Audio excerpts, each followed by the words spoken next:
ఏడేడు జన్మాల బంధాలతో ఈనాడు నీడు పండించనా మరి తయారయ్యే ఉన్న వయ్యారంగా సయ్యత్తు ఒళ్ళోకి వాలంగా చూసుకొచ్చానమ్మా చూడు ఉత్సాహంగా చిన్నారి వన్నెల్ని ఏలంగా ప్రతిక్షణం పరవశం కలగగా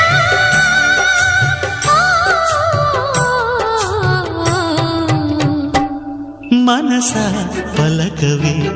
మధుమాసపు కోయిలవై చెలిమే తెలుపవే